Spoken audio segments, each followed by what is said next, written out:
screen any minute now. Hopefully about the recording. Great, there we go. Fabulous. Thank you.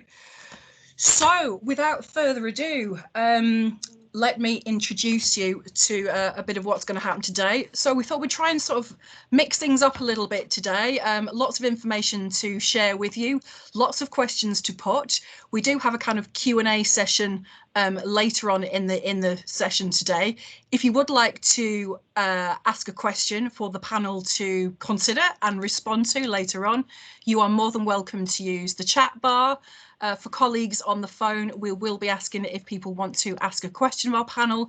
But as I say, you are more than welcome to use the chat bar as we go along, and we will pull, excuse me, a selection, if not all of those, depending on time, and put those forward as well. So I'm just double checking my notes here if there's anything else that I need to mention. So we've talked about the recording, we've talked about the chat bar, blah blah blah. So indeed, so let's crack on. So the plan for today is, as I say, is to kind of mix things up a little bit, and we're actually going to run it as a bit of a sort of series of rounds from some of your favorite game shows. Mix it up a little bit, get some good old audience participation going. You know, who wants just to sit there for 90 minutes and being talked at? You know, we've all been to plenty of these where you think, oh, can I go and make a cup of tea? So we're trying to kind of make it interesting, fun for you, get people involved, but at the same time recognise the seriousness of the actual content and what we want to talk about and what we want to share. So we really hope that, you know, whatever you take away today, there will be something you think either, I didn't know that previously, that's really helpful. I know where to go to get information. I've heard a really good example of local good practice. I know how to get in touch with people. I know how to access. So we really hope there will be something for everyone in this that we can take away. So on to our illustrious panel. So panel members, if you can please keep your cameras on, and I will briefly introduce all of you. And starting with the most important first, we have Chris Jennings here, Executive Director for Wales, and also our HMPPS lead, who is going to be talking to us shortly. So thank you, Chris, and a huge thank you for being with us today. Georgia Barnett. Georgia, I'd like to give us a wave so we all know who you are. Thank you. Georgia is here as part of our evidence-based practice team. So later on, we're certainly going to be asking Georgia to kind of help us understand a bit more about the evidence base and unpack and unpick some of those concepts and what they mean and how we can use them in our everyday work. Sian, give us a wave, Sian. Hello. Lovely, Sian. Thank you. So, Sian, I'm aware that you have sort of recently changed jobs, but you are here today to talk about your background as the staff engagement and wellbeing lead for MPS in the Northwest. Excellent, good stuff. Sue, hello, Sue Noon from the Charity of Civil Servants. Brilliant. Morning. Thank you, Sue. Really glad that you can join us today and tell us a bit more about your experience. Excuse me, your perspective and how people can make the best use of your service as well. So thank you. Tim Gurry, hello. Tim is our ambassador for prison officers. So again, really looking forward to having and hearing Tim's perspective. I know Tim's been doing a series of visits to establishments, talking to establishment colleagues for their perspective on wellbeing and how people have been feeling, how people have been coping, and has some really good ideas about, you know, what next, you know, where do we take this next? And last but not least, the lovely Caroline Sheldon. Gives a wave, Caroline. Morning, everybody. Hello. With your delightful tropical background. I'm very jealous. Great. So correct me if I'm getting this wrong, Caroline. I think you are the MOJ clinical lead for employee services. Is that correct? Employee Psychological Services Clinical Lead. That's the one. There we go. That's the one. Brilliant. Fabulous. Thank you, Caroline. So welcome to all. So without further ado, I'm going to hand over to Chris just to say a few introductory words, and then we shall get started with round one. So Chris, over to you. Thanks, Heather, and good morning, everyone. It's great to be with you this morning. I mean, just to contradict what Heather said by way of introducing me, I certainly don't think I'm the most important person here today. I know you meant it in the nicest possible way, Heather, but of course, you know, really, this is about all of you.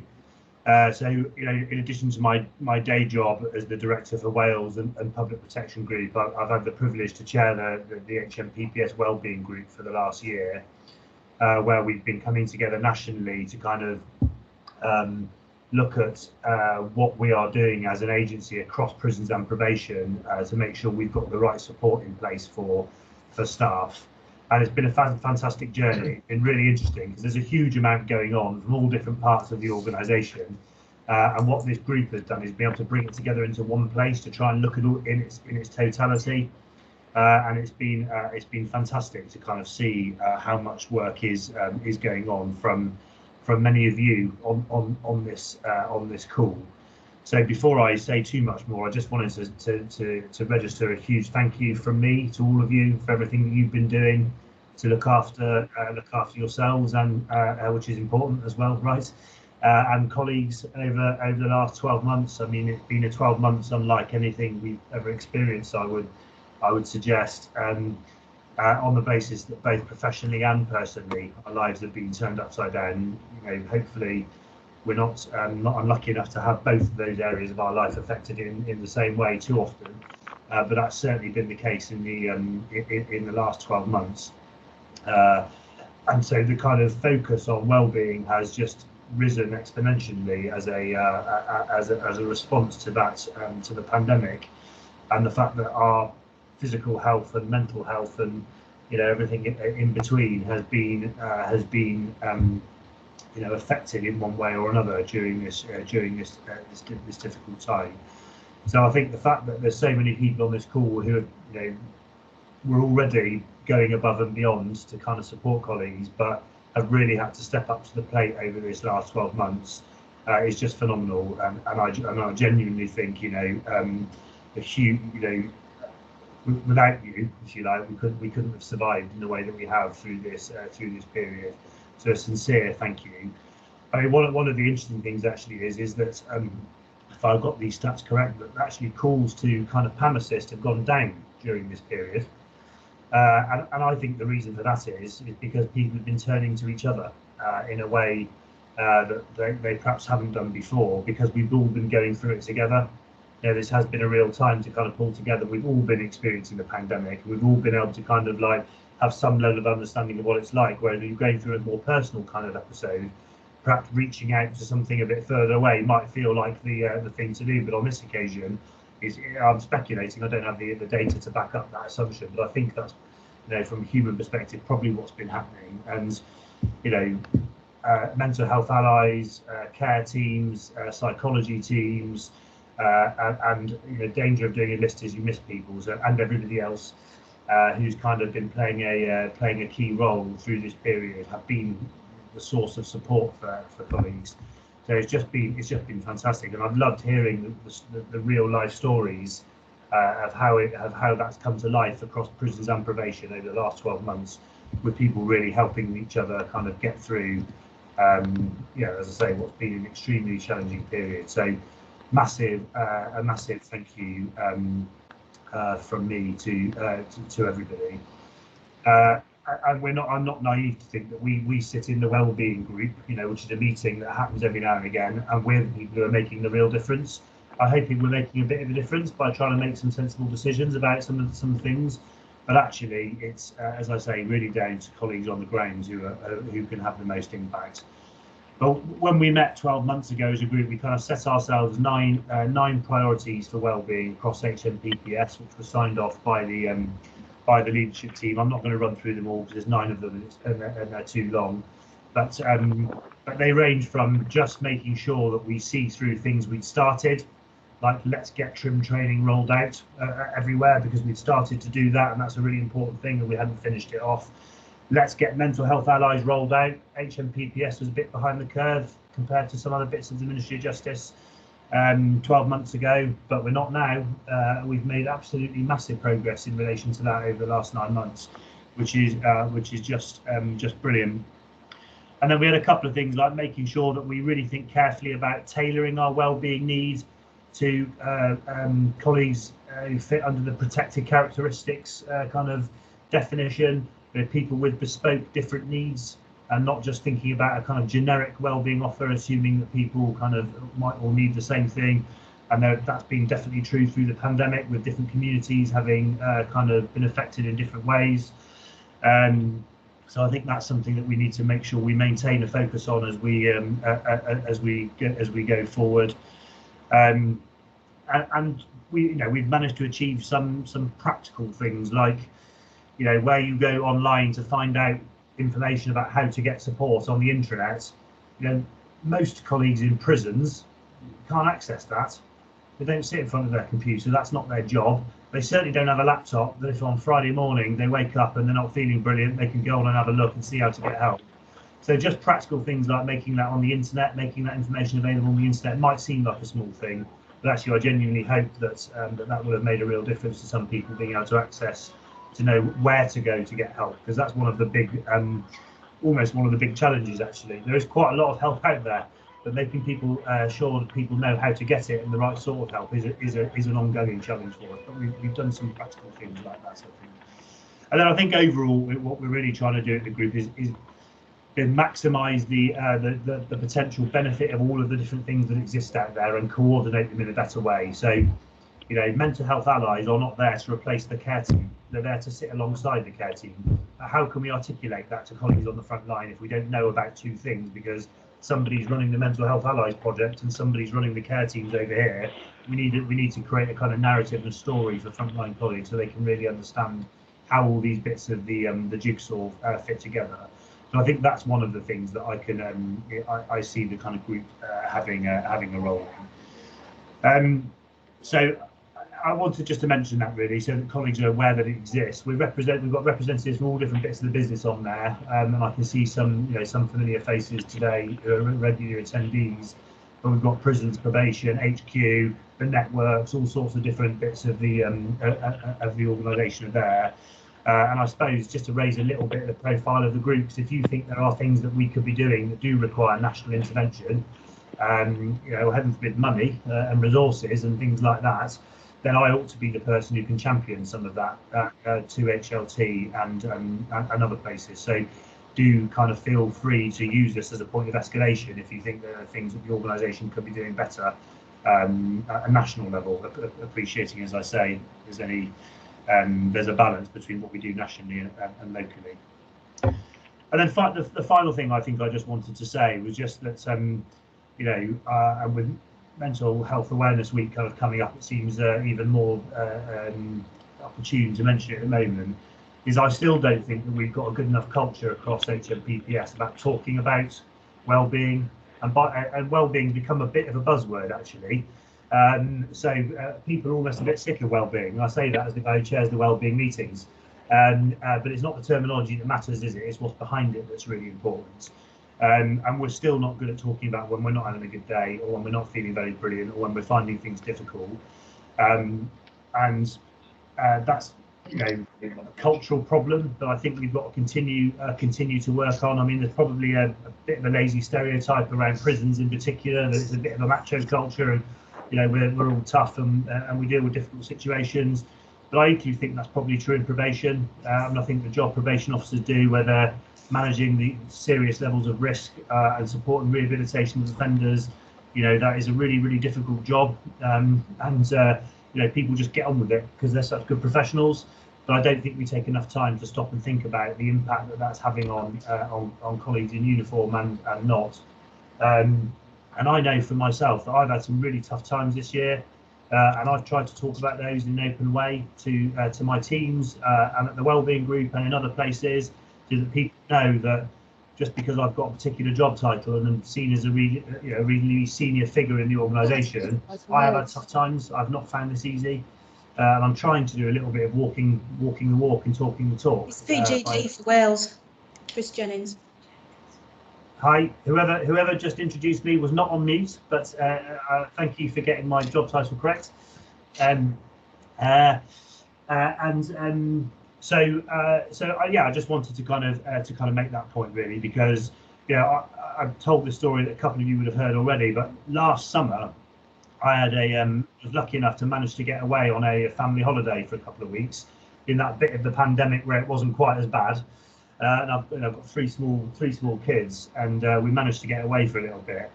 Yeah. And I halfway through the holiday, I suddenly, wasn't conscious of this at the time, but looking back, there were a couple of days where I basically just shut down. You know, I'd be speaking to my kids, my wife. I was just kind of sitting in a room on my own, sort of pretending that I was really enjoying my book, but actually I was just not in a very good place. I was just worn out. You know, the first 6 months of that pandemic were, you know, phenomenal. I've never worked so hard. I've never been so frightened about what we were doing. You know, feeling responsible genuinely for the lives of so many people and the decisions we were making as an organisation, etc.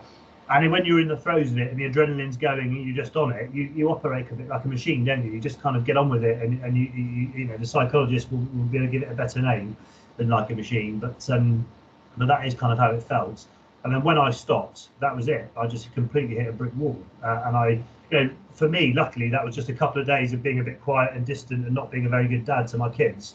Nothing more serious than that, and I recovered after a couple of days of having a bit of downtime and, you know, and a holiday probably as well, and just, you know, just a bit of a break and come back. But those sorts of stories, I cannot be the only person, and I know I'm not the only person in the organisation who's been affected in some kind of way over the last 12 months. And whilst it still feels a bit odd to be talking about personal things like that to a group of people, most of whom I've never met before, I think that's exactly what we need to be doing. And we need to be brave enough to kind of tell these sorts of stories to people. And I'm not trying to put myself on a pedestal, because what happened to me was not particularly serious in any kind of, you know, in any particular way, but it's my own story, and it's a legitimate one, and so I wanted to share it. So there you go. With that, I shall stop talking. Say a massive thank you to you all again for everything that you have done and will continue to do to support colleagues. And I'm sure this morning will be a really good event. And thank you for letting me have a few words at the beginning. Thanks, Heather. Brilliant. Thank you so much, Chris. I think you've all given us a huge amount to think about in terms of, you know, things that we still need to do, recognize how far we've come, things that we've done. And I think, you know, that very sort of personal reflection, I know people will really sort of value, and I can see some comments in the chat here, really value sort of sharing that personal experience. So, you know, thank you for that. You know, and just to add to that, equally sort of recognize, you know, being on the receiving end of feeling quite burnt out, and as someone who's a little bit skeptical of going, oh, PAM Assist, OH, what are they going to provide for me? They actually did and made a huge difference. So I think, you know, talking about these things openly again in front of people that we don't know you guys, you know, never met before, I think it is so important and so powerful. So thank you, Chris. Absolutely big appreciation. Thank you. So guys, moving on to round one then. So for the eagle-eyed ones amongst you, if people dial in sometimes or watch Mock the Week, round one is, if this is the answer, what is the question? So this round will involve all our delightful panel members. So panel members, please, cameras on. So essentially what we're going to do is just sort of share some high level sort of facts and figures, interesting things about wellness, about well-being, and then try to work out, if this is the answer, what is the question? And when we've established what is the question, we'll just hear a few more lines around that particular fact or figure, and hopefully it'll be something of interest to you. So panel members, if you want to come in with a guess, please put your hand up. Please don't put your MS Teams hand up, because it'll be hands and legs and all kinds of things. I'll get completely lost. If we do start to run over time, I have my very handy countdown clock here, which is a kind of not so subtle reminder to kind of move it along, guys. Okay, we're on a schedule. So if you see this, stop talking. Okay, so on we go. So the first one for all our panel members to play. If you, the audience, want to play along as well, you can put your guesses in the chat bar. You're more than welcome. So the first number is 444. So what could this relate to? Any guesses, panel members? 444. Caroline, please keep it clean. Yes, Caroline. Promise. It must be the amount of times people have caught me on mute. Oh, could be. It could be, but not in this case. Oh. Anyone else? 444. Sue. 444. Hi. 444 is the number of applications that the Charity for Civil Servants received from HMPPS staff in 2020. Now, I'd just like to add to this is that actually that's very low. That's basically less than 1% of staff came to us for help. So we know that that is probably because of lack of awareness. Just to give you the example, if the remaining Ministry of Justice staff, there were 407 applications, so that's for 23,000 staff. So 444 for HMPPS and 407 for 23,000 remaining staff.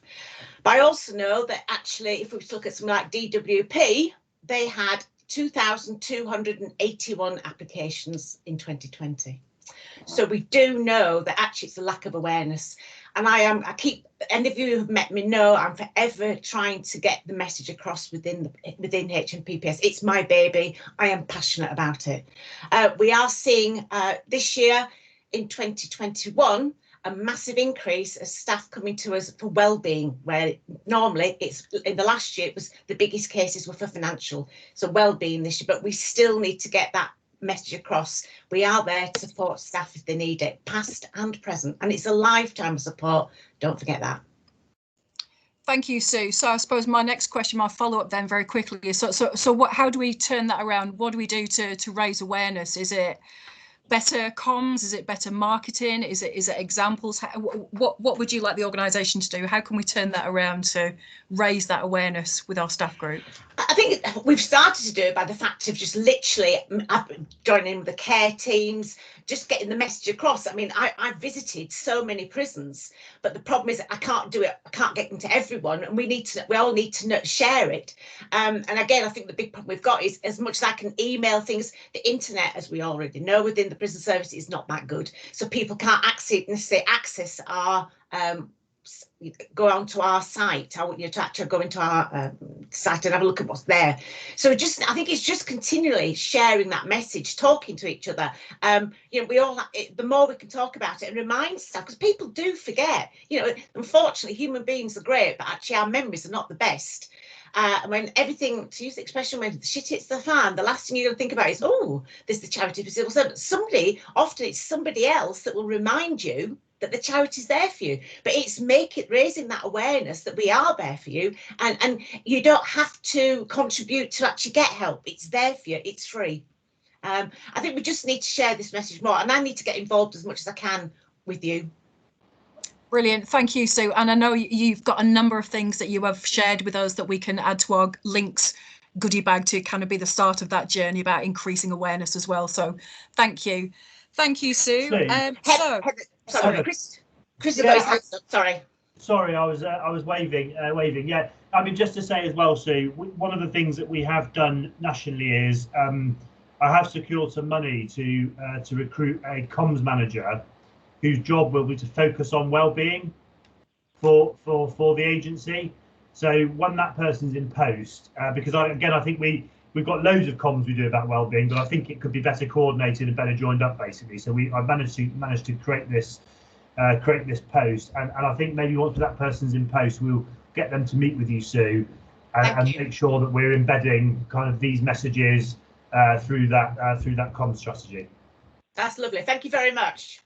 Thank you, Chris. That is brilliant news, and I think exactly the kind of gap that we're looking to fill. Brilliant. Thank you. So our next statistic is 87%. Anyone want to buzz in about this one? 87%. Anyone want to have a go? Come on now, don't be shy. Sean. I have no idea. Like colleagues who experience anxiety and hard times throughout the pandemic. I would think that number's around. It's a good call. You're not that far off the mark. I'm going to come to the delightful Caroline Sheldon. Caroline, tell us all about 87% and what it means. Sean, I think that figure actually for anxiety might be a little low. It might be a bit higher than that, actually. I think we've all experienced a bit of anxiety, and I think it's perfectly natural over the period of a pandemic, something that we're certainly not used to. But actually the 87% is the number of governors that have, governing governors that have attended the new model of reflective sessions. So this is a model that really looks at how we can proactively look after our mental well-being and our mental health. And it's kind of been proven that talking, as we've already heard from Chris and from Sue earlier on this morning, is that talking about our experiences and sharing with other individuals, be that someone that we know or be that a complete stranger, in the environment of a held session with a professional can be really beneficial to our own well-being on a day-to-day basis, and it can have lasting effects. So we have reflective sessions that we've sent out for and put out for governing governors, and this will be available across all of HMPPS. It's currently available across all of HMPPS, and there is more information available in the goodie bags for how to access these sessions, particularly through MyHub. I don't know if any of you, I know we've heard this morning that sometimes finding this information can be particularly challenging. I will drop something in the chat today for those of you who are here, and also in the goodie bag for those on the phone. Please do have a delve in and locate reflective sessions. But it really does give us an opportunity to talk about, and as the name suggests, reflect over what it is that we have been experiencing, and also what we can do to assist and empower ourselves, especially if we are feeling not in the greatest of places. There is also a referral pathway if in those sessions it is kind of highlighted that more specialist support would be needed, then that referral pathway can be accessed as well through reflective sessions. And that. Fabulous. Thank you very much, Caroline. I can see lots of sharing and suggestions and happy faces in the chat. So I know that people are really, really appreciating all the good ideas and sharing here. Fabulous. Thank you. I'm aware of time. I'm looking at my own countdown clock, but hey, we're having too much fun, so who cares? Let's just go. So next one in round one is the number 90. 90. Anyone want to have a guess what this might relate to? 90. I feel like a sad bingo call here at Clacton Pier. 90. Anyone? Anyone want to have a guess? It's not the amount of days this has taken me to wait for a haircut. It feels like it. Any guesses? Caroline? Is it the amount of times that I have asked individuals if they can see my screen? Probably. In the last week. Close, but not quite there. Tim, tell us about it, Tim. What does 90 mean? Tell us about the 90. Well, 90 is quite a big figure for me. It's what I'm on target for when it comes to establishment visits by the end of the summer. Currently stands at 69. I just wanted to say while I'm on about this, with the reflective sessions that governors have had, the governors I've spoken to on recent visits are all very, very positive about it. Some were a bit unsure at first, but they absolutely have said they've had loads of benefit from it. So I think that is a really good news story I wanted to share with everybody as well. Okay, so Tim, just tell us a bit more about the visits and what the kind of things that you've been picking up. I know we're going to come on to this in the next round, but just very briefly, just some headlines from what colleagues have been telling you as you've been going around the estate over the last year or so. Yeah, the big thing really is, I think, is communication, and it was. I'm excited to hear what Chris has just said about us having a comms lead, because a lot of our staff on the ground really struggle, from what Sue has said as well about people accessing things. They don't have the time. And it was really good to see, and the Wellbeing link on the front page of the intranet, there's still staff that don't know that's there on more recent visits, and even care team members. So I think that's something which, communication and getting things out there to people on the ground who are under pressure with time, that's of all grades really. For me, is the $60 million question, which is difficult to answer. I think we'll go a long way to answer it with having a comms lead who can really take the bull by the horns there and really push that really hard. Yeah, I agree. And I think, again, I'm looking at the chat. I think everyone just realises how valuable, kind of invaluable that will be to pull all that together. Thank you, Tim. And just let's squeeze one more in here. Do my best Fiona Bruce impression here. One more question from the panel. So the last number is 5,300. 5,300. Any guesses what this might relate to? 5,300.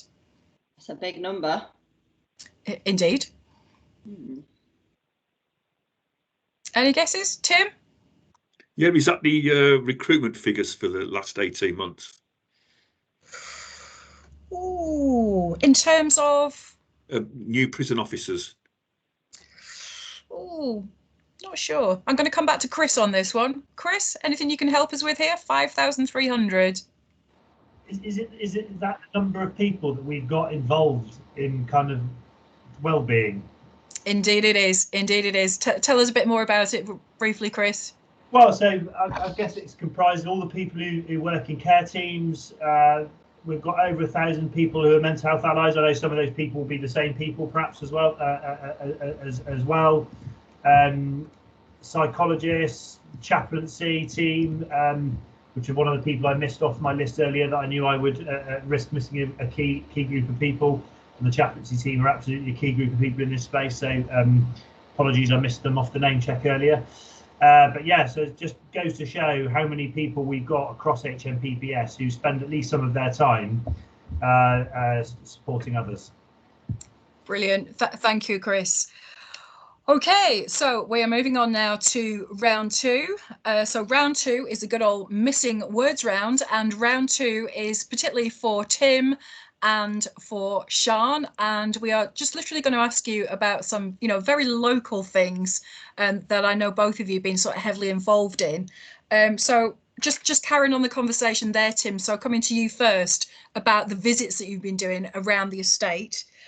So in terms of the missing words, what we're actually looking for. So if I was to ask you about the biggest wellness challenge that you've come across facing establishments in the last year, what would you say that has been from your perspective, from doing your visits? Yeah, I think it's definitely COVID. A lot of the staff, some of the comments I get is, I feel COVIDed out. Every day is Groundhog Day because every day is the same. I think also a certain amount of complacency stepped in some cases, which is really difficult, obviously, to deal with having every day the same. But for me, the message that I give back to staff is certainly with the Build Back Better project that's running with the future. I think the future for HMPPS is going to be really bright with the new regimes that we've done, that we're going to be doing in the future for staff. So that sort of gives staff that bit of hope that they want, because they've been doing this regime now for 14 months. Originally, when we do a sort of restricted regime, it lasts for 3 or 4 days. I certainly didn't envisage that it would go on for 14 months. And I think everyone has done an absolutely magnificent job right across the service, from staff on the ground floor to managers to senior managers. And I've got to include our people in our care in this as well. They've had to live in difficult times as well, and we've all been in this together, and we're all working together, which I think is a real positive.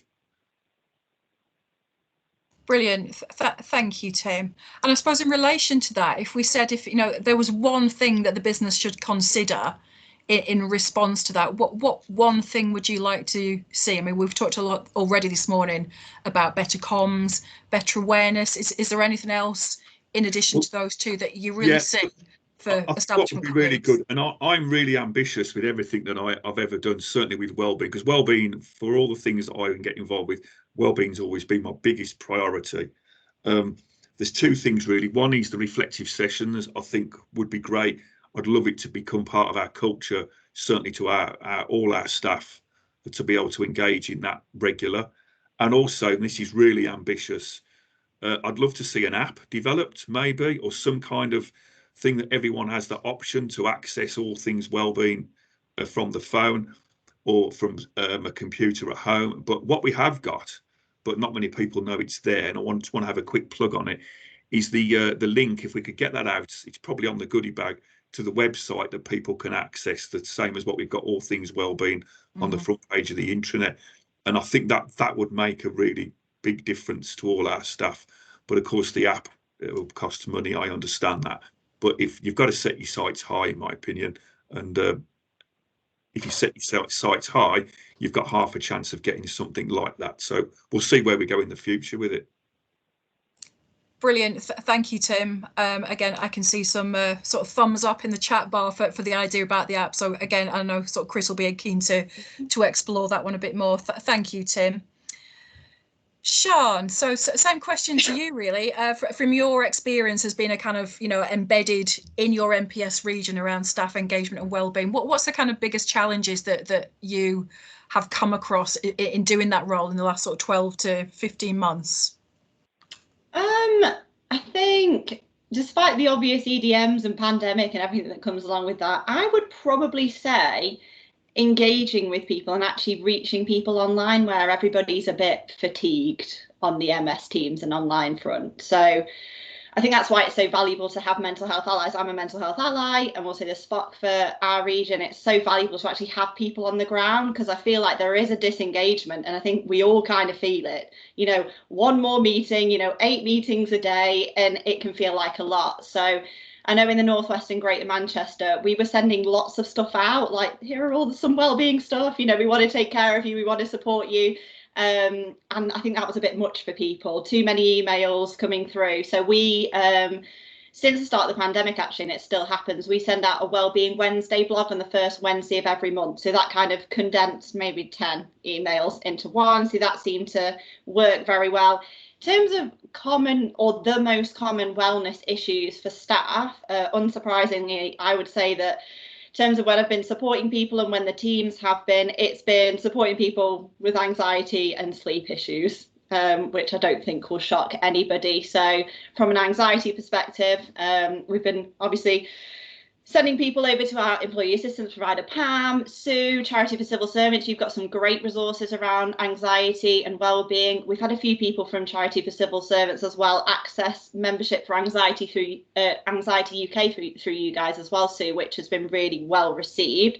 We've also got Remploy, who are a really great organisation. You can get an emotional health support worker for up to 9 months. So we've been sending people that way for anxiety and sleep. Again, I feel like I'm a Charity for Civil Servants cheerleader today, but we've had lots of people access the Sleep Station programme. So fill in the gaps if I've got any, Sue, but Sleep Station is an internationally renowned sleep programme. It's usually 295 quid. We get it for free via the Charity for Civil Servants. So you have to go through their website, but it's amazing. We've had some really, really great feedback. So if you or anybody that you know is struggling with sleep, and that's a lot of them, people that we've been speaking to and supporting with, Sleep Station is the one. And I'll find the link and pop it in the chat. Brilliant, thank you, Sian. And same to you. If there was one thing that you would think, you know, for probation staff who, you know, like establishment staff, have been wrangling with EDMs and, you know, remote supervision and the technology that makes all that kind of work, you know, and then thinking about, you know, increasingly being back into offices, it's incredibly difficult. So again, from your perspective, from what colleagues have been telling you, what one thing do you think would make a massive difference? Is it just simply engagement, or is there something perhaps more fundamental about the way that staff work? I have a few things on this list, but I'll try and keep it to one. But I think for me, what I've been seeing and what we've been seeing, I think the most important thing is getting the basics right. So we are a little behind in probation compared to prisons in terms of their post-incident care and a few other bits. Obviously, we've got mental health allies now. They have care teams. We did it a little bit differently in the Northwest and Greater Manchester. We have like an overarching staff support team who also deal with post-incident care. So yeah, I think getting the basics right. I know last year, and it's a reoccurring theme really, what staff were saying is, yeah, these workshops and pilots and speakers you're getting and all of these things are really great, these shiny wellbeing things. But ultimately, if we don't have a foundation level of people feeling safe and emotionally supported in their role day to day, that sometimes it gets redundant. So, for example, in the Northwest, we were having a lot of inquests. We were having, especially in our APs, lots of incidents, you know, self-harm, suicide attempts, deaths of people on probation, and it was just feeling relentless. So in response to that, we actually launched hot debriefs for probation. So for prison staff on the call, you'll know hot debriefs because that's where it came from, prison. But we now have a post-incident care structure to support people, consistently support people when they're involved in potentially traumatizing incidents. So I think for me, I would just say we have to get the basics right before we can see the, I think, the benefit of all of the other stuff that we're doing. Brilliant, thank you, Sian. I absolutely agree, and I know that I can see the comments in the chat bar as well. I know that a lot of people are kind of doing the emojis and the clapping, so I think, yeah, absolute recognition for getting some of those basics right. I mean, I think, you know, we've done so much over the last, you know, 12 to 18 months in that sort of wellness, well-being space. And I think sometimes we all do find ourselves a little bit kind of saturated sometimes with information, and there is so much that is so well intentioned and positive stuff. It can just be a little sometimes, where do I go to get X, for my particular getting the basics right. So I think, trying to make that a bit more accessible wherever we can, getting the comms and the engagement right, but not forgetting, as you say, the kind of basics, and pitching that is absolutely critical. Chris, hi, I can see you've got your hands up.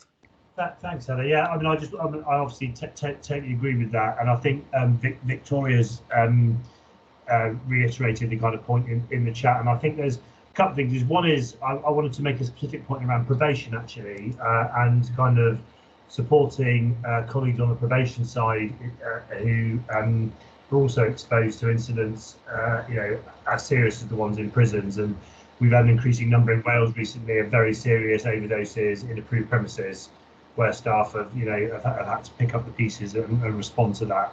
And I think there's some learning we can take into probation from prisons, basically, because I think we're better at this in prisons than we are on probation. So there's a bit more for us to do on that side of things, I think. But then the other more general point I wanted to make is I do think that there is a bigger conversation for us to be had at the top of the shop in the agency about how much resource we put into this kind of area of our work. So I personally can't bear the phrase non-effective. I just think it's a terrible phrase that was probably dreamed up by an accountant somewhere, which made sense from an accountancy perspective, but doesn't work when you're talking about the importance of the tasks that are lumped into that group of work. Staff training is in there, care teams are in there. There's some stuff without which we cannot function and cannot perform our duties, and it's labelled as this non-effective kind of stuff. So anyway, labels aside, the more important point to make is, of course, is making sure there's enough money within that budget, whatever we call it, to really conduct these activities properly. So it can't be right that we just think it's a bit of an add-on to somebody's job somewhere who's already doing something really important and really busy, that they're asked to lob this on top of their day job. So I recognise that. I haven't got a magic wand, and nobody would expect me to have one, I hope. But it is something I think we've got to continue to think really hard about. And I've been talking to the unions about that across HMPPS as well. And so I haven't got the answer. I haven't got a magic wand. I haven't got a load of money that I'm just suddenly going to be able to persuade Treasury to throw at this problem. But I do think that we've got to create a better story around it, a better narrative, and frankly, to brass tacks, the business case around it, because ultimately that's where these financial decisions gets made, is around a business case. Well, it doesn't take much in my mind to say, invest to save in terms of reducing the number of colleagues who are off sick with stress or kind of various other sort of illnesses or whatever it might be, before you start to make a really big impact in this area. So I haven't done the business case, but in my mind there's one to be made. So I just thought it was worth recognising that. Very much so, Chris. Thank you. I think just picking up the point there about the approved premises. I mean, I'm not sure if we've got any AP managers on the call today. If we have, you might want to come in or put something in the chat. But I know we have another event coming up later on in the month for AP staff, and I know Wellbeing has been and will continue to be a real core topic, and I think certainly speaking to some AP staff, they feel like we've kind of been over here doing our thing and perhaps just been forgotten about. We didn't have any break. We can't do remote supervision. We are just there day after day dealing with really difficult situations. We can't always do social distancing. It's incredibly difficult. So I think you're right. I think that recognition is so quite rightly founded. It's great you're doing a separate event with that team. So I think that's right. And whilst this isn't hugely relevant, they are some of our most junior staff in the organisation as well. Yes. On top of the description you just given. Yeah. Thank you, Chris. Sian. Yeah, really quick one. That's amazing to hear, Chris. I know we have got some AP managers on the call because I saw in the comments. I think it's really great that we're acknowledging all of these different pockets we have, whether it's prisons or probation. There are people that get slightly left out, like you say. I know in the Northwest and Greater Manchester, we've just started a Wellbeing pilot. I did a Rhodes Scholarship a while back, and we're piloting a preventative psychoeducational programme for AP staff initially, but then hopefully the wider staff group. So can definitely keep you posted on how that goes. But we're certainly trying to innovate. And Chris, it's just amazing to hear right from the top of the pyramid that these considerations are being made. So thank you. Brilliant, thank you, Shah. And I think I can see quite a few people nodding and hands and thumbs up and clapping. I think we'd be really interested to hear more about how that pilot goes for APs as well. So brilliant, thank you. Brilliant, thank you everyone. So that concludes round 2. I hope you're still with us. You're all still awake out there as well. So round 3, moving on, is never mind the buzzwords, and round 3 is really intended to be just a bit of a sort of a whistle stop tour to really try to unpick some of the kind of terminology that we hear about a lot, understand the kind of the key messages coming out of the evidence space. So this round is particularly for Georgia, for Caroline and Sean, but please, any of our panel members or any of our audience members, please do, feel free to sort of kind of chip in. So we've tried to kind of pick a range of sort of 4 or 5 sort of key concepts that cover quite a sort of span of consideration, and hopefully they will have resonance with everyone on the call today, regardless of what your role is or where you work in the kind of wellness, well-being space. But we thought this would be quite a helpful one just to try to unpick some of that, and people go, right, I kind of get it. I know what that means for me. I can take something from that and embed that in what I do back at my sort of local either establishment or region. So let's give it a go. Let's see how we get on. So the first one, coming back to you, Sean. The first one, which I thought was a fabulous suggestion. I thought, oh yeah, I do a lot of this. The first one is languishing. So tell us about languishing in the context of well-being. What's this one about? What do we want to say about this one? Yeah, well, I didn't even know languishing was a thing until 2 weeks ago when I came across this article on, I think it was the New York Times, and I'll find the link and I'll put it in the chat. And I sent it round to the Wellbeing Engagement Champions and staff support team, because as I was reading it, I'm like, this is me. I didn't know it was a thing. So I'm definitely not an expert, but I think I wrote a little what it is couple of lines down, but I literally had that aha, like that's exactly what is happening for me. So in this article it says it wasn't burnout because we still had energy, it wasn't depression, we didn't feel hopeless, we just felt somewhat joyless and aimless. So languishing is a sense of stagnation and emptiness. It can feel like you're muddling through your days, looking at your life through a foggy windshield. And it's basically the void between depression and flourishing. So there's somewhere in between, strange middle ground. That's what I understand it to be anyway. And it turns out there's an actual word for it. It's languishing. And when I sent it to the champions and our staff support team, which is our mental health allies, I can't tell you how many emails I had, about 50. Oh gosh. Honestly, about 50 emails to say, yes, this is me too. So I thought it was really important to put in here because it's a thing. Oh, sorry, I was on mute. Thank you, Shard. So I think if we do share that article in our goodie bag, I mean, I very quickly read that and I went, that is me. I always suspected I was a bit of a languisher. Now I know it. Yeah, so it's been confirmed. Joe's just put the link in the chat, so do have a little look and send it round to your teams. Honestly, really blew my mind. Fantastic, lovely, and I think people will be able to kind of resonate with that and go, yeah, we kind of often don't know where it's come from. It's just feeling a bit meh, difficult to kind of, but I think we probably all, would get something from reading that article. So thank you, that's brilliant. Second one, coming to Georgia. So you just mentioned it there in Sean. So burnout. Georgia, tell us a little bit about burnout. It's something that we hear about all the time, lots of publications. What do we kind of need to know, and what should we be taking away from this? Yeah, so burnout, it's kind of one step along from languishing. So it's not recognised as a mental health issue in its own right, but it's still something that is a risk factor for different mental health issues. So burnout, it's characterised by 3 things. So it's feeling emotionally exhausted. So when you feel like you just don't have the energy to care anymore about things that you would normally feel quite strongly about. It's also about feeling cynical and detached from people. So you might be feeling quite angry with other people, not quite sure why you're feeling so irritable, so that your buttons are being pushed more easily, and maybe you're having a stronger reaction, or feeling really distant from other people. And the final bit of it is about feeling like you're not accomplishing anything. You're not doing anything well. And so that you might then lack motivation. You might lack motivation at work, or certainly for me, one of the ways in which this has come out is in parenting. Feeling like you're doing a bad job, and sort of beating yourself up about that. So it's those three things. It's that kind of emotional exhaustion, that feeling a bit cynical and detached, and then feeling like you're not doing a very good job.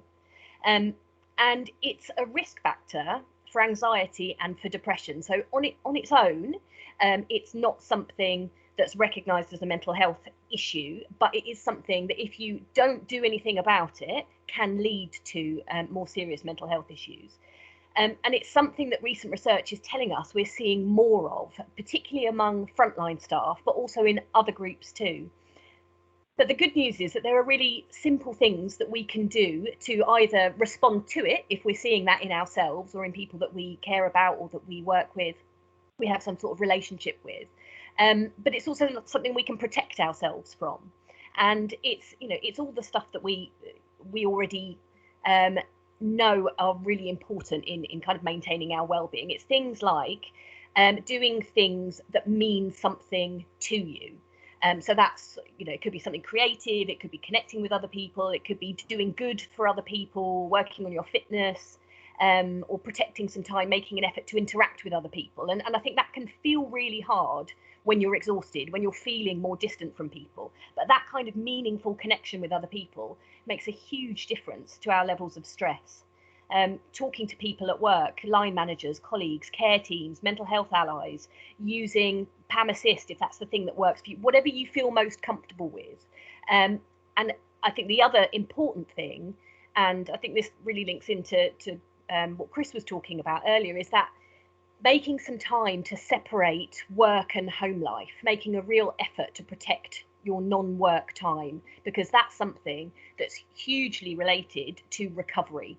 And our ability to kind of replenish our mental resources, which are being depleted by having to deal with all of this uncertainty, trying to cope with all of the change that's happening and not being able to plan and having relatively little control over what's going to be happening in our future.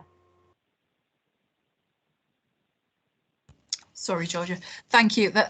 That was incredibly helpful, and I know people, again, I can see hands and chat and all kinds of things.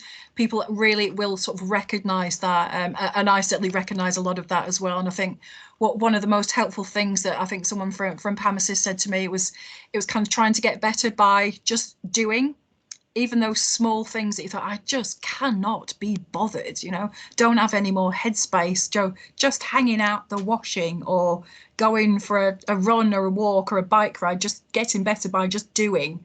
Yeah, so really, really good advice. And I know, Georgia, you've already sort of published a number of sort of infographics that I know have been on the intranet, on the A to Z site. So again, we'll put links to those in the goodie bag as well, because they're really helpful kind of digest of things that we hear about all the time. But again, really helpful to unpick some of that and some of the kind of signs and things we should look for. Great. Thank you, Georgia.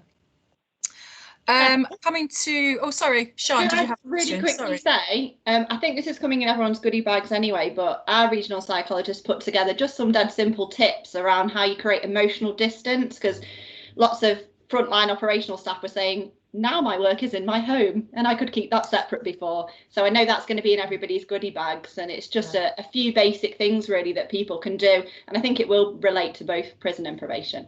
Yeah, thank you, Charlotte. And you're absolutely right. That separation between home and work life has been a big challenge, huge over the last 12 months. For some people, it's been a much easier thing to adapt to. For some people, incredibly difficult and psychologically a real bit, huge challenge. Thank you. Caroline, sorry, you've got your hand up.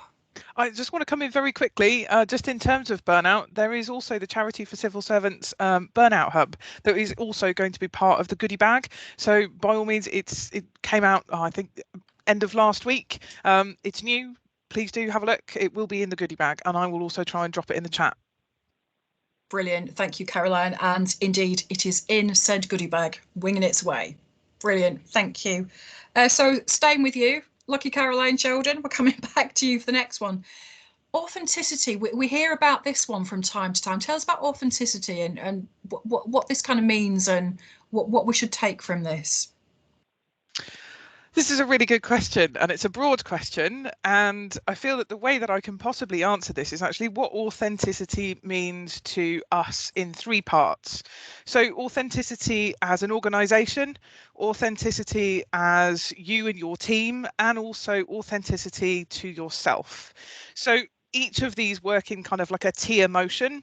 If the organisation is authentic with us in the information that they're providing with us, that will also transcend and transact into teams and also then into us as individuals. And also if us as individuals are being authentic, now I haven't described the word as yet, I just want to kind of look at the tier, is that individually we'll go into our teams and we'll also then go into the organisation. So picture that as your umbrella, as authenticity, and how that kind of really relates to one another. But what does it actually mean to be authentic? It comes into another word as well, which is acceptance. So acceptance of where we are in the today. And as Chris has highlighted also, so use your example, Chris, at the start of this call, for anyone that missed it, Chris was describing just kind of 2 days where he noticed that he was distancing from a holiday, and just the acceptance of that that's where I am today is actually being authentic to your own position. So just in the being, as you were saying, Heather, not necessarily in the doing. So sometimes it's just in the being, and we are human. Keyword here, beings. We aren't human doings, and we're really conditioned really within our teams and organizations is to be doing the doing. So to be authentic, in my understanding and the way that I interpret authenticity, certainly is about in the being. So me just kind of being centered. Becky Thosby does within the MOJ. She does a mindfulness. So mindfulness is a really good method of being in the being, not doing the doing, but it's kind of a oxymoron really. We're also doing something. So it's a two-way street. So that's authenticity in a nutshell. How could you become more authentic? Just right here, right now, put 2 feet on the floor, take a deep breath. Did you feel yourself take that breath? Did you remove your tongue from the roof of your mouth and drop your shoulders? Did you just feel yourself being rather than focusing in on the screen? That's kind of connecting to self, which is just being an authentic human being. That is really helpful, Caroline. And again, is there any additional sort of link or anything that we can sort of read that we can pop into the goodie bag about that one, or links to other similar kind of concepts that we can read about? Oh, there we go. Oh, Sean's just popped something in the chat for us. As if by magic. Which is Thank you, which is the mindfulness event. Brilliant. Thank you very much. Okay, I'm mindful of time. We've got one more round to go, so hang in there, people. So round 4 is just a minute. So this is our kind of Q&A round. So again, if there are questions that you would like to ask our panel, please do feel free to put those in the chat bar. I have a few sort of planted questions here that I would like to kind of put to the channel, but as I say, please do put your question in the chat bar, and I'll also come to people on the phone as well if you'd like to ask anyone. But I guess the first one, and we've heard a lot today about communication, engagement, accessing information, where to go. So the first question that we had a few days ago was, what other support networks are out there in addition to the mental health allies? And I can see that we've already been sharing amongst yourselves a whole load of links and resources. We've talked about them in the goodie bag, but if anyone wants to come in from the panel about other particular sort of networks that they'd like to give a shout out to, now is your chance. Sean. Oh, you're on mute, Sean. Don't look like that. Every time, sorry. We've got quite a few. So we've obviously got our staff networks, Pip, Dawn and Rise, who offer support to colleagues. So for those who have the protected characteristics, but also if you want to be an ally. So we can put the link to sign up for them. There's a few floating networks around. I know MOJ have some brilliant one. They've got a carers network that's headed up by Darren Fernley. There's also SWIM, which I can't remember what it stands for. It's basically supporting women through menopause, which we've had some really great feedback about. So they're the ones that come to mind straight away. And I think the MOJ has a sort of parent support network as well, which I know a lot of people have made use of, trying to balance working from home, homeschooling, nightmare scenarios. So I'm aware of that one as well. So again, we can get a link to that one. One other one as well that's come to mind, through the Mental Health Allies Network, they have Contact for Kindness that they've been doing, where you can join the MS Teams page and just chat to people really and make connections with other people. And that seems like a really nice thing to be a part of, especially as lots of people are experiencing isolation. Sure. And I'm aware there's been a myriad of absolutely fabulous, innovations and activities that have sprung up to keep people connected, whether that's through sort of informal sort of coffee roulettes or chats. And I know some of these things you think, oh, that's a kind of fancy thing they do at headquarters. It's not always everybody's bag, or even just something that we can sort of physically, logistically do everywhere. But I've been really sort of heartened just to see the amount of creativity of keeping people connected, whether that's through fitness or about being a carer or a parent or things people have got in common.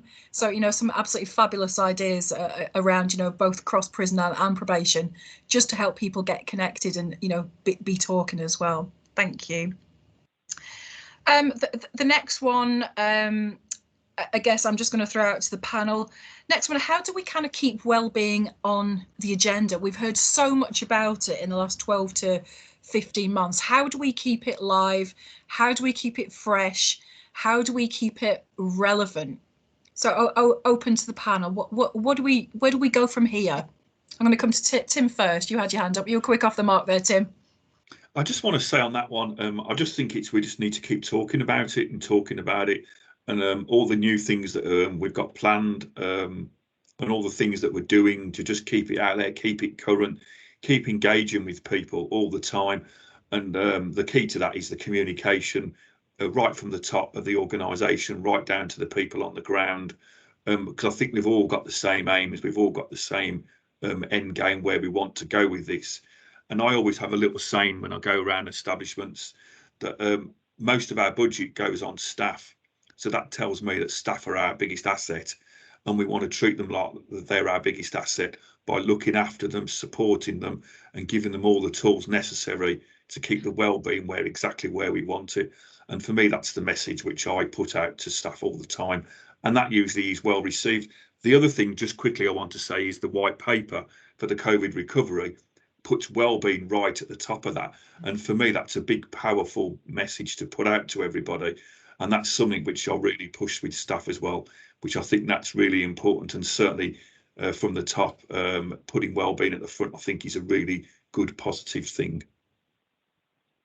Thank you, Tim. And I think if people aren't already aware of the white paper, again, we can put a link to that in the goodie bag as well for people to read, just to see how sort of, important well-being is in that whole discussion and conversation. Thank you, Tim. Chris. Just a quick one for me. I think we just got to keep it fresh. Keep almost stop talking about well-being actually as the brand, and because people will get bored. I think I've got to go to a well-being event. Actually, it's not a well-being event. It's an event about something. It's a real kind of thing. I think keeping our language and keeping things moving on is going to be quite important for the next 12 months, because I think we risk switching people off if we have everything under that one banner a little bit. So keeping it fresh, the topics won't change and the importance won't change, but keeping it fresh, that's what I think. Yeah, I agree. And you kind of stolen my thunder ever so slightly there, Chris, because my next question was going to be, are we calling it the right thing? Should it be something else? Are we kind of switching people off? So yeah, thank you. I think it's absolutely a good one to put into the mix. Whatever it is, you're right. The content and the significance is not going to change, but very often it can start to lose some of that sort of grip, can't it? As people go, oh God, here we go again. So I mean, any ideas, anyone, either panel or audience members? Should we Do we have to think about branding this in a different way or call it something different? And how do we get that balance right? So panel members, back out to you. Any ideas about, is wellness better than well-being? How do people feel about that? Sian? Mine's kind of merged this question and the last one. I think we're absolutely right that we need to keep doing, keep pushing. I don't know about the actual word well-being, and I think Chris is absolutely right. People are going, oh, they see that well-being, they'll delete because they're burnt out by that. But I do think, like Tim was saying as well, if we continue doing and putting our money where our mouth is, and doing all the right things, and people can see that, and maybe it's not about the word, it's about what it represents. But yeah, with the last question as well, in terms of how, like, where we go from here, I think it's just really important that we're responsive. I think we've been quite good as an organisation. We've been pivoting when people need different stuff. Lots of people are experiencing financial hardship, so they came up with the tackling debt thing. Lots of people had been experiencing different things. So I think just being responsive and asking people. I'm not saying a million surveys, but I do like the pulse survey and temperature checks, because like we say, when we get a little bit down a road, we're like, yes, this is great progress. We need to check in with staff at every point to say, is this still relevant? Is this still what you need? And is there something else? Indeed, and I'm just looking at some of the comments in the chat here, and I absolutely think so. Thank you, Victoria. Thank you, Claire. It's perhaps less about the actual title and what we call it, but how we actually embed that, so it's not seen as a kind of thing, perhaps slightly isolated over here. How do we go about embedding that into everything that we do?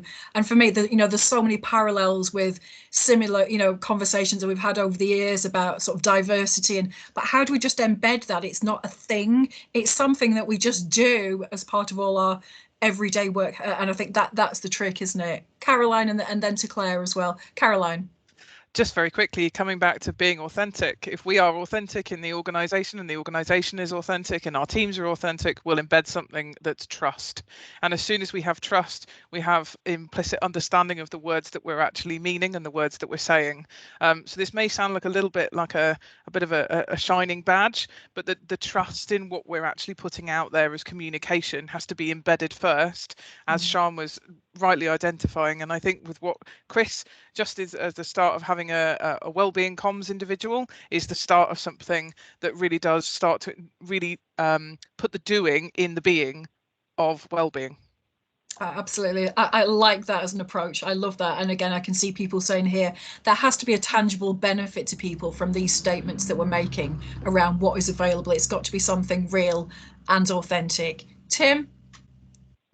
Yeah, I'd just really like to see, I think would be a really bold thing and the right thing to do would be to have, we used to have something similar 20 years ago, would be like have a wellbeing hour once a month for every establishment, where there's various different types of activities that we could put on, or have a theme whereby, staff get the opportunity to attend that, and it keeps it, by refreshing it every month, would keep the message out there. Obviously, I understand there's time, but actually, if we give the staff the time, like I said, about them being an asset to us, it actually reinforces that message that they are an asset by having that 1 hour a month to do some kind of thing that I know Chris has just put in the chat about the non-effective time, but actually, I don't think the non-effectives are effective. I think it's time that was reviewed, but that's a different story anyway. But I think on the wellbeing front, that would be a real positive to do. Thank you, Tim. And I suppose on a related note as well, question that we had the other day, if we had a silver bullet to fix well-being, I'm not sure how we feel about having silver bullets. If it's as easy as that, I don't think it is. What one thing, if we did have that kind of magic wand silver bullet, what one thing? So I guess what I'd like to do is come to everyone on the panel and ask you for your one thing, and make no apology for putting you on the spot. You offered, so here we go. So Caroline Sheldon, if you bullet number one, what is it for you? Empowerment. That we invoke an empowerment dynamic between all ages and stages of staff members, all the way top down, bottom up. Great, thank you. Sue Noon, for you, what would be the silver bullet to kind of fix things? Liz, remember to take my mic off. I just think we need to raise awareness and just talk to people I think too often people bury their heads in the sand and they don't want to know. We just need to raise awareness and talk. That awareness is my big thing. Okay, thank you. Georgia. For me, I think it's about compassionate line management. I think line managers have such a huge influence on people's well-being. And if we've got a group of line managers who are psychologically informed, who feel capable, who've got the support themselves, and who know how to spot and help their staff be their best, then I think that would be transformative.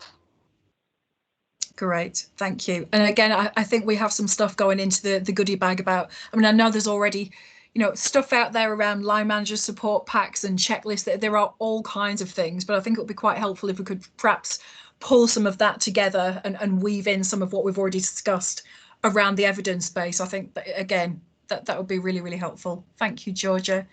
Tim, and I think this probably links, I know you and I have spoken previously about supervision as well, and that importance of supporting first line managers. So for you, what would be the silver bullet? Would it be that supervision or would it be something else? No, it would be the supervision. And I always, just very quickly on supervision, and again, I'm very ambitious on this. I would like to see it given the same emphasis as key worker has been given to the service, because for me, key work has been a game changer to the service, certainly to staff on the ground, to build good, positive relationships. It's had a positive impact on safety, security, decency, everything that prison officers do. And I think there's a benefit for staff, for key worker. I'm going to flip it on its head. Supervision would, for me, would mean 80% benefit for prison officers and 20% benefit for our people in our care, because they would obviously get prison officers that are really good in the right place to do the right job and support. And for me, it fits in nicely with reducing reoffending and rehabilitation, which is the game that we're in. And we want to have a big focus on that. But again, it's going to be investment that's going to make that happen. But I think if we were to go down that road, the massive thing that would make the silver bullet work is the awareness and staff on the ground knowing what the benefits are, rather than just thinking, oh, it's another initiative and it's not going to work. If we can get that right as well, it professionalizes the service, which is where I would love to see it go, and also support the staff and give staff the tools and be in the right place to do the right thing for the people in our care. Great, thank you, Tim. So I think another sort of clear vote there for authenticity, support, and giving people the right tools and engagement as well. Thank you, Tim. And Chris, any last thoughts from yourself, kind of silver bullet, what you'd like to see? I think it's just about recognising that this is not a kind of add-on thing that we can do in the margins. This is part of being an effective organisation that's delivering a key public service. It's just got to be something that we do and not seen as something that's around the edges. And there's been a few brilliant comments in the chat around really embedding this in the way that we kind of do business. And I think that's the, there's a silver bullet probably in there for me. Okay, thank you.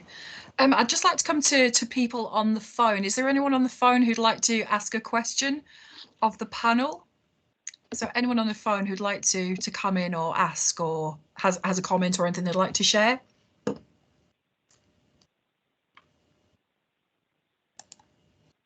No. Okay, fair enough. Okay, so we have just about 10 minutes left. Okay, so we are on time. I haven't had to use my delightful countdown clock yet, which is incredible. So just to kind of start to bring the session to a close, we thought we'd like to kind of we've heard so much good stuff, and I'm just so thankful for everyone for their contributions and ideas. I've seen all the stuff coming in the chat and sharing links and things that we're going to put in the goodie bag, different perspectives, personal testimony, reflections. It's fantastic stuff. So we'd like to kind of end on a bit of a sort of fun theme, and that is absolutely not to kind of downplay or dampen any of the conversation we've had today. It is all incredibly relevant, important things.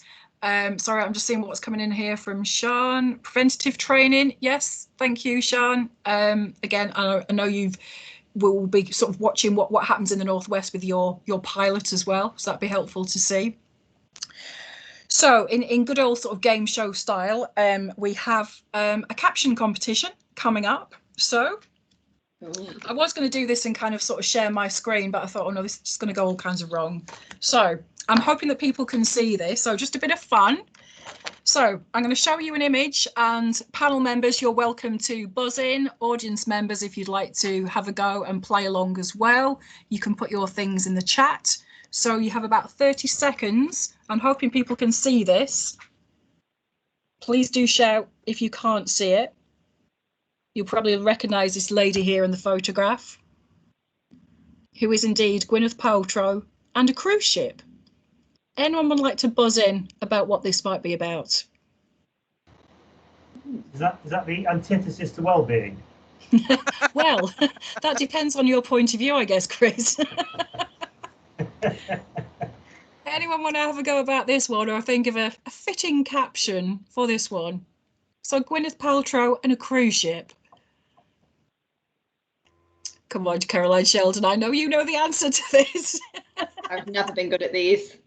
Isn't Gwyneth a wellness advisor for a cruise ship, a cruise company? I can't remember which one now, but she's advising them on how to set up wellness sessions for people who go on cruises, which Indeed. should be interesting.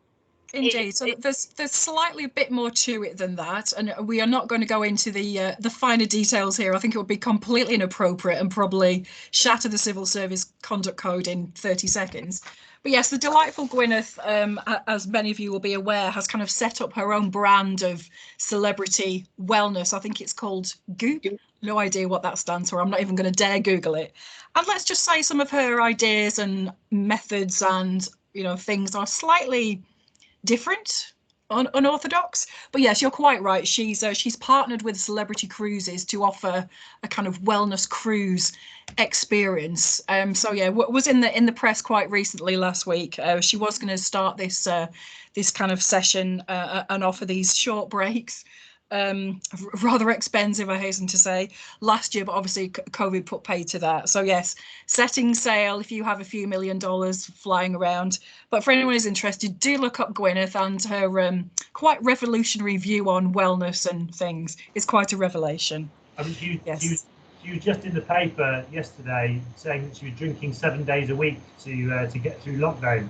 I know. Probably not advice that anybody would give to anybody at any stage, I would have thought. So yeah, it doesn't quite go in hand with her message from a year ago. But yeah, there was a fabulous article in The Guardian the other day. Again, I'm just going to put it probably in the group chat or the goodie bag. It was hilarious. If you need a laugh, yeah, have a look at what the delightful Gwyneth is offering on her cruise. It was quite revolutionary. Fabulous. And of course, just to finish off with, we always like a good countdown conundrum. So I'm hoping this is going to work. I did these yesterday, laminated them, and I'm thinking if I hold them up, I'm not quite sure if they're going to come out back to front.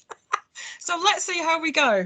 So again, I'm not going to sing, I'm not going to give you the music, but you have 30 seconds. So again, panel members, please do buzz in. Audience members, if you can work out what this is, again, pop it in the group chat, but you have 30 seconds. I'm hoping you can see this. Oh. And it doesn't matter if it's back to front because it's an anagram, it's meant to be. So come on, the timer is on, guys.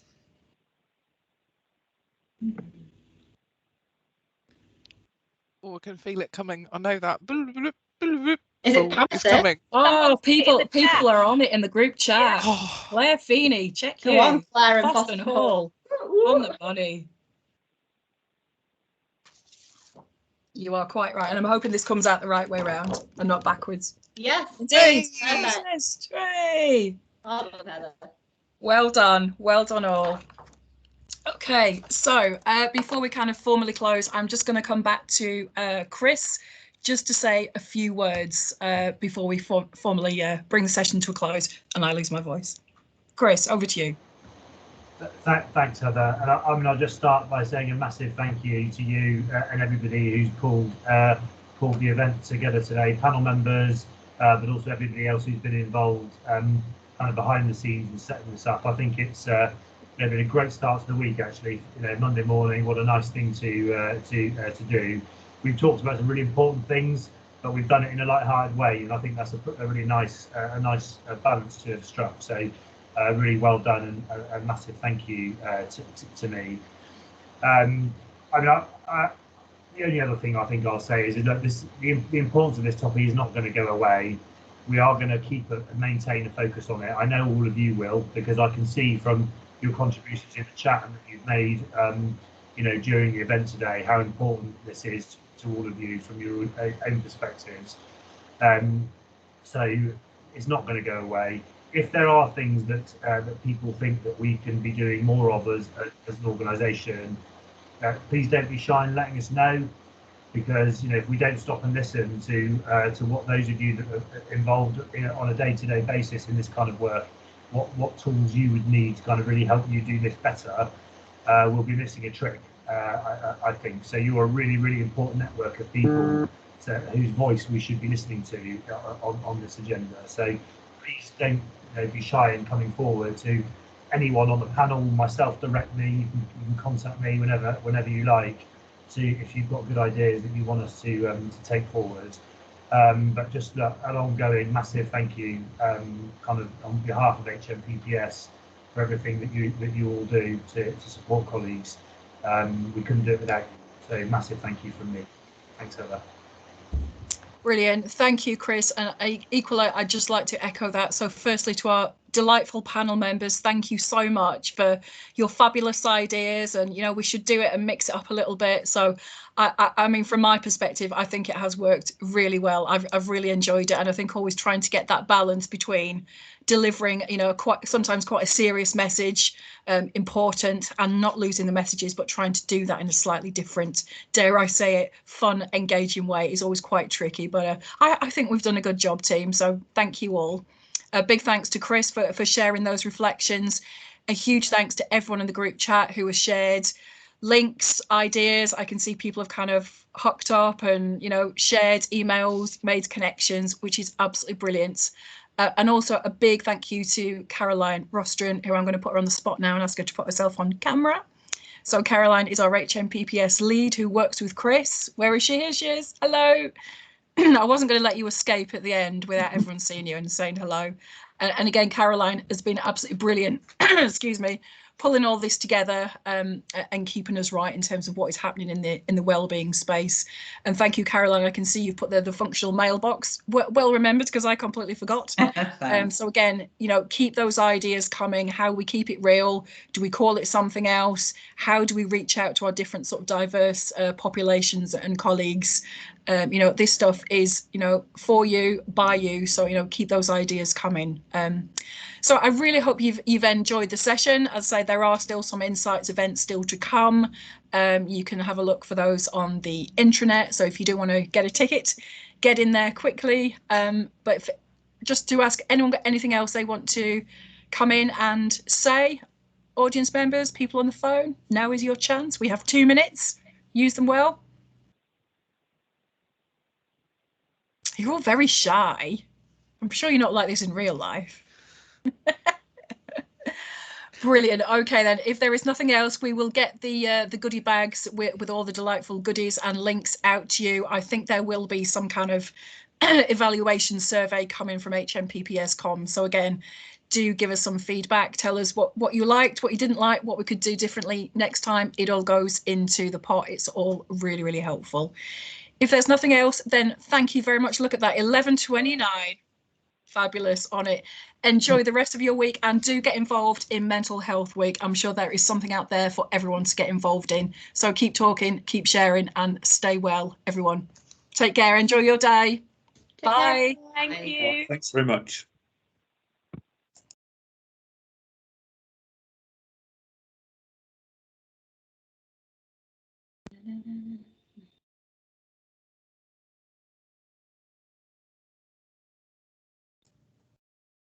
You're still there. Oh, well done. That was brilliant. Thank you so much. Well yeah, done, it was good. Yeah, it was good. My face was going really hot. Does it look really red? I was like, no, it doesn't. No, you look great. You did fantastic. You were so calm and it's just literally so professional. Oh, thank you. I wasn't. I kept looking at my script and I thought, oh, we're going over time, but hey, who cares, you know? Right, it was perfect. You could be a game show host, I reckon. No, I agree. I Be the agree. second career, you know. No, it was good. I really enjoyed it, and I just love the amount of sort of sharing that people were doing. It was brilliant. Yeah, brilliant. Just wanted to say massive well done, Heather. Well done for pulling everything. No, thank you, and thank you guys for your ideas and being up for it as well. Well, happy Monday. And indeed, yes, I'm going to go and have a much needed cup of tea, I think. Yeah, and cool down. Love Thank it. you very Have a good much. day, Bev. See you later. I'll speak to you soon. Thanks Bye. again. Take care. Bye. Bye.